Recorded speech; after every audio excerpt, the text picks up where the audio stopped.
Halo, perkenalkan nama saya Alfonsus Yoga Dewasa Putra. Saya mahasiswa Institut Teknologi Telkom Surabaya di jurusan Sistem Informasi.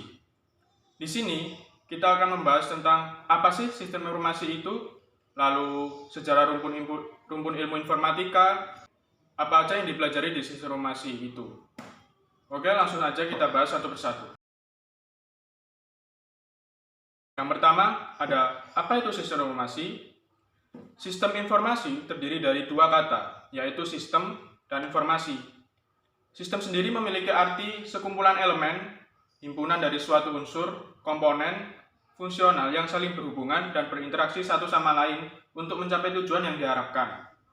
Nah, sedangkan informasi memiliki arti sekumpulan data atau fakta yang dikelola menjadi suatu yang bermanfaat bagi penerimanya. Jika digabungkan, sistem informasi memiliki definisi suatu set komponen yang saling terkait, bekerjasama untuk mengumpulkan, mengambil, memproses, menyimpan, dan mendistribusikan informasi untuk tujuan memfasilitasi perencanaan kontrol, koordinasi, analisis, dan pengambilan keputusan dalam organisasi bisnis. Menurut John F. Nash, pengertian sistem informasi adalah kombinasi dari manusia, fasilitas, atau alat teknologi, media, prosedur, dan pengendalian yang bermaksud menata jaringan komunikasi yang penting, proses atau transaksi tertentu, dan rutin, bantu manajemen dan pemakai, intern dan ekstern, dan menyediakan dasar pengambilan keputusan yang tepat. Kalau menurut O'Brien pada tahun 2005, sistem informasi adalah suatu kombinasi teratur apapun dari orang atau people, hardware, software, komputer network, dan data komunikasi atau jaringan komunikasi, dan database yang mengumpulkan, mengubah, menyebar informasi di dalam suatu bentuk organisasi. Nah, itu adalah pengertian sistem informasi dari berbagai sumber. Oke, langsung kita lanjut topik yang kedua. Yang kedua, sejarah rumpun ilmu informatika. Berdasarkan Computing Curricula tahun 2005, keilmuan sistem informasi berawal dari sebelum tahun 1990-an. Rumpun ilmu terbagi jadi 3 bidang. Yang pertama, ilmu yang mempelajari tentang hardware, software, dan bisnis. Di dalam hardware, ada apa aja sih? Di dalam hardware ada teknik elektro, dan teknik komputer. Lalu di software ada ilmu komputer dan di bidang bisnis yang mendalami sistem informasi. Dan berkembang pada setelah tahun 1990-an, muncul beberapa keilmuan yang baru, yaitu software engineering dan teknologi informasi. Lalu yang dulunya hanya untuk kepentingan bisnis saja, setelah tahun 1990-an, tidak hanya untuk organisasi bisnis, tetapi hampir seluruh organisasi membutuhkan teknologi informasi dan sistem informasi. Tapi yang ketiga, belajar apa sih di sistem informasi?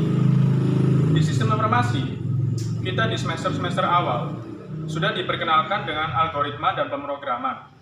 Di situ, kita belajar yang namanya ngoding. Kita diajarkan untuk membuat sebuah program melalui bahasa pemrograman. Lalu ada matematika diskrit, kalkulus, pengantar sistem informasi, literasi TIK, dan konsep teknologi.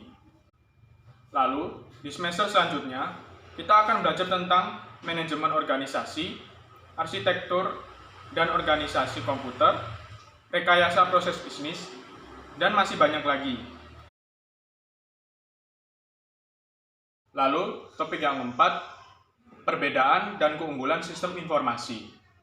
Jika dilihat di jurusan sistem komputer, berfokus pada rekayasa perangkat keras.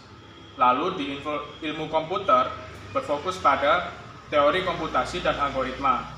Nah, di sistem informasi sendiri, kita berfokus pada integrasi solusi teknologi informasi dengan proses bisnis. Jadi, terlihat jelas perbedaan antara sistem informasi dengan jurusan-jurusan yang lain. Yang kelima, prospek kerja di sistem informasi. Untuk prospek kerjanya, dari lulusan sistem informasi sangat luas dan banyak.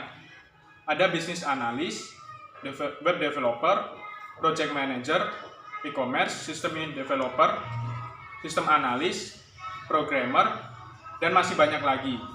Yang membedakan sistem informasi dengan yang lain, kita bisa melahirkan eksekutif manajemennya. Kita diajarkan untuk menjadi manajer atau leader di sebuah perusahaan. Lalu topik yang keenam dan yang terakhir, mengapa masuk di sistem informasi Institut Teknologi Telkom Surabaya? Alasan saya masuk ke sistem informasi karena saya ingin mempelajari atau memperdalam ilmu komputer walaupun merupakan hal yang baru dan belum pernah belajar hal tersebut. Nah, itu tadi pengertian dan apa saja yang ada di sistem informasi. Cukup sekian dari video saya, terima kasih.